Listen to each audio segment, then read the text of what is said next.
Hello students, good morning to all of you and also your happy family. Dear students, once time again, you are most welcome under this YouTube channel. The name is Expert Education by AKC. Dear students, first of all, I shall give a lot of thanks to all of you for watch my videos.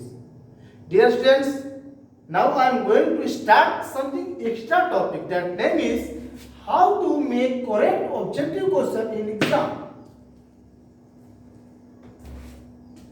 अर्थात यह जो video हम डालने जा रहे हैं आपकी थोड़ा सी स्थिति को देखते हुए हमने डालने का निर्णय लिया। स्थिति आप ऑब्जेक्टिव क्वेश्चन बनाते हैं, पहले समझ लीजिए टॉपिक का क्या रहा है। हाउ टू मेक, कैसे बनाए correct objective question. Correct objective question कैसे बनाए इन एग्जाम, परीक्षा में। वजह यही है कि आप जब भी टेस्ट देते हैं तो जानकारी होते हुए भी आप बेहतर नहीं कर पाते हैं। वजह कैसे, हम सीधे टॉपिक पर ही बात करेंगे। अगर आप इस वीडियोस को देखिएगा और थोड़ा सा बातों को मानिएगा और फॉलो कीजिएगा तो पूरा विश्वास है कि आपका जो मार्क्स 30 आता है वो 35-40 तक जरूर चला जाएगा। आपका जो मार्क्स 40 तक आता है वो 45 तक जा सकता है। मतलब कि जितना भी आप बनाते हैं उससे कुछ ना कुछ अच्छा आएगा और 100% अच्छा आएगा। और अगर मन से इसे फॉलो कर लिए आप बहुत बेहतर कर ले जाएंगे। इसलिए टॉपिक यही डिस्कस करेंगे कि कैसे एग्जाम में हम करेक्ट ऑब्जेक्टिव को बनाएं, यही टॉपिक। तो डियर स्टूडेंट्स, हम जो आपको एक्सपीरियंस दे रहे हैं, जो आपको बात बता, ध्यान से कहना क्या चाह रहे हैं। पहला बात, एग्जाम का एक तरीका होता है कि सबसे पहले ध्यान से क्वेश्चन को हम रीड करते हैं, मतलब उसको पढ़ते हैं। सबसे पहला क्वेश्चन का क्या रहा है।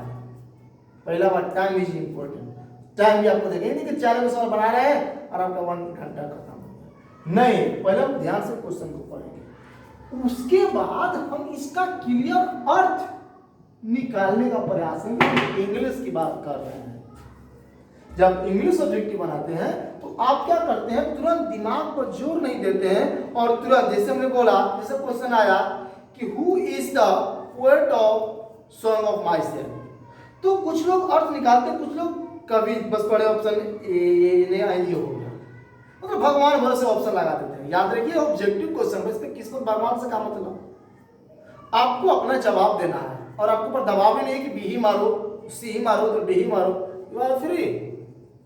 तो मारना तो क्यों ना अपने ओर से करेक्ट मारने का प्रयास करें। और याद रखिए थोड़ा सा आपको डीप में जाना पड़ेगा। आप ऐसे क्वेश्चन पढ़ें और अब जिसका ऑब्जेक्टिव लगा, तो ऐसे नहीं, आप सबसे पहले क्वेश्चन को ध्यान से पढ़िए और उसके बाद जो ऑप्शन दिया गया है, उसका जो ऑप्शन दिया गया उस ऑप्शन को ही पढ़िए कि आखिर ये होगा तो क्यों होगा और नहीं होगा तो क्यों नहीं होगा। ये वजह के साथ उसको काटना पड़ेगा। अब ये नहीं कि ऐसे हम उठा और बना दिए। ग्रामर का जब ऑब्जेक्टिव बनाते हैं, ग्रामर तो बहुत इजी होता है। बातों को थोड़ा सा सोचिए कि इसमें इस क्यों नहीं होगा, आर क्यों नहीं होगा, वेयर क्यों होगा, या विल क्यों होगा, सेल क्यों होगा, क्यों नहीं होगा। मतलब हर क्वेश्चन को काटते हुए चलिए। तो इसके लिए हेल्प कौन करेगा, तो आपका क्लियर अर्थ। जब ये क्लियर अर्थ नहीं निकाल पाइएगा आपसे नहीं चल पाएगा। हम देखते हैं इजी क्वेश्चन अगर हम सबको डील करना शुरू कर दें तो आप 50 में 50, 100 में 100 में कम से 80 तक आप आराम से बना लेंगे। लेकिन आप एक ही गलती करते हैं, तो ध्यान से क्वेश्चन को पढ़ते नहीं, अर्थात समझ में आपको नहीं आता कि क्वेश्चन क्या रहा है। थोड़ा सा इसके लिए आपको इंग्लिश टू हिंदी बेहतर करना पड़ेगा भाई। आपको इंग्लिश टू हिंदी बेहतर करना पड़ा, मतलब कैसे वो कुछ कीजिए लेकिन अर्थ निकालने का प्रयास कीजिए, नहीं तो आप इजी क्वेश्चन भी गलत बना देते हैं। हमने पूछा डेथ का टाइम और आपने लिख लिया बॉर्न का टाइम। हमने पूछा कवि कौन है और आपने लिख दिया वो कहां से बिलोंग करते हैं, तो गलती हुआ कि नहीं हुआ। तो जब भी आप क्वेश्चन पढ़ाइए तो क्वेश्चन पूरा रीड कीजिए, उसके बाद चारों ऑप्शन को समझिए कि चारों ऑप्शन है क्या। चारों ऑप्शन है क्या। अगर इसमें से दो भी ऑप्शन आपको कंफ्यूजन में नहीं पता चल रहा है तो फिर किस्मत के ऊपर लगाइएगा, यूं ही टिक मार दीजिएगा। चारों ऑप्शन को कमांड करना पड़ेगा कि इस वाल्ट विटमैन है तो ये किसके कवि हैं, जॉन डोने है तो ये किसके कवि हैं, वाल्टर डे ला मेयर है तो ये किसके कवि हैं, या डब्ल्यू.एच. ऑर्डर है तो ये किसके कवि हैं, ऐसे आपको कवर करना पड़ेगा। या आइने पिताप है तो कैसा पोयम है, दी सोल्जर है तो कैसा पोयम है, या आप सॉन्ग ऑफ माइसेल्फ है तो कैसा पोयम है। ये नेचुरल मिस क्या होता है, आपको पता है नेचुरल मिस क्या होता है, आपको पता नहीं है कि लव पोएमिस क्या होता है। तो कहाँ सब्जेक्टिव नॉलेज का ये सब चीज याद करने वाला है, ये सब चीजें थोड़ा भी याद करने वाला नहीं है। और याद रखिए पढ़ाई हिस्ट्री में कुछ चीजें याद किया जाता है, बाकी लैंग्वेज में क्या याद किया, तो लैंग्वेज से भाषा है भाई, समझ लीजिए अपना काम हो गया। और मैथ में सर हम याद किए थे 2 लाइन तक, तीसरा लाइन भुला गए।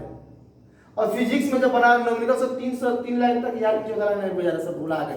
तो ये याद करने वाला सिस्टम थोड़ी है, इसमें आपको बात तो समझना है, पूछ क्या रहा, हम उससे स्टेप बाय स्टेप करते हैं, चलते हैं और अंत में रिजल्ट तक पहुंच जाते हैं। तो वैसे जब भी आप ऑब्जेक्टिव बनाइए तो चारों ऑप्शन कह क्या रहता है समझिए, हल्का में लेकर के एग्जाम नहीं दिया जाता है। अब जब भी टेस्ट दीजिए तो थोड़ा सा अपनी पढ़ाई को तैयारी करके उतरिए, मतलब आप ऐसा दिमाग को डेवलप कर लीजिए कि हमको हर टॉपिक, हर चैप्टर, हर किसी के बारे में समथिंग नॉलेज है, और उसको जब भी आंसर लगाए तो कुछ ना कुछ वजह से लगाइए, कुछ ना कुछ रीजन से लगाइए, कारण से लगाइए। आपने लगा दिया 1 का सी, पूछे सी क्यों मारे थे, तो सर ऐसे ही मार दिया, ये बात नहीं होगा भाई, ये बात नहीं होगा। जैसे इसका रिजल्ट कितना पड़ता आपको हम बता देते हैं।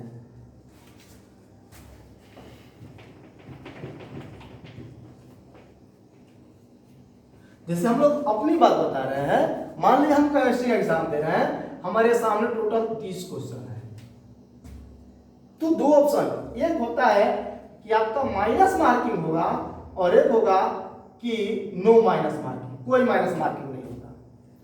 तो 30 क्वेश्चन होता है और जब नो माइनस मार्किंग होता है तो उसमें जो भी हम लोग बनाते थे बहुत ही कम सही होता था, बहुत कम सही होता था। कब? जब माइनस मार्किंग नहीं रहता था तब, और जब माइनस मार्किंग लग जाता था तो लगभग जितना भी हम लोग बनाते थे, मतलब कि जितना फर्स्ट टाइम से इसमें दोगुना अच्छा हो जाता, जितना बनाए करेक्ट बनाए।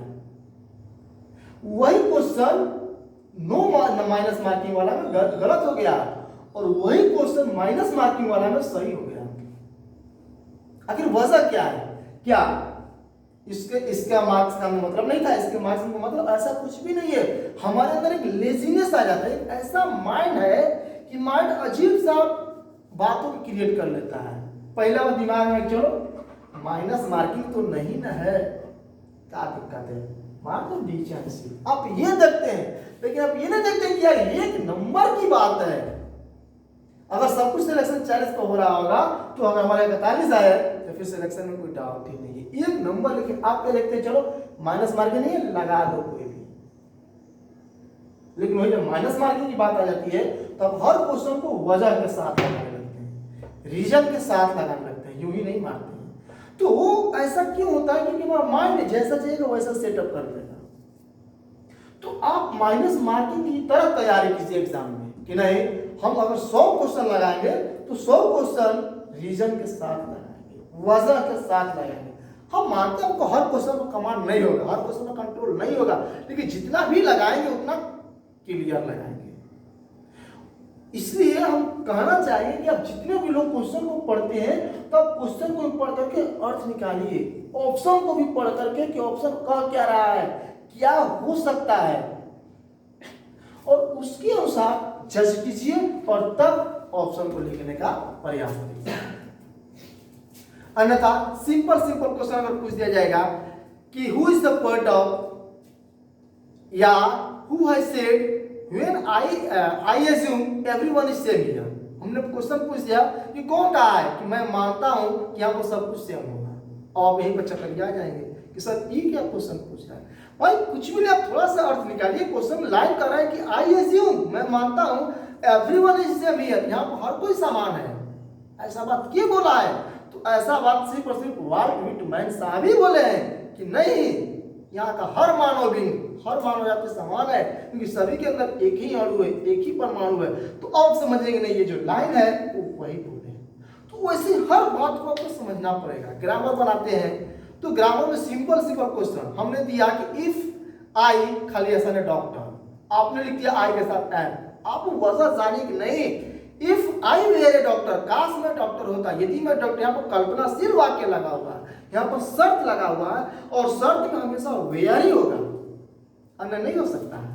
तो ये वजह के साथ पढ़िएगा, ये तर्क के साथ पढ़िएगा, तो आप सब कुछ कर लीजिएगा। लेकिन हाँ एक बात, इसे सही करने के लिए आपको पढ़ना पड़ेगा। ये तो भाई अंतिम सार्वत्रिक सत्य, ये नहीं कि पढ़ना पड़ेगा, पढ़िए, लेकिन हाँ जितना पढ़िए उतना ठोस पढ़िए।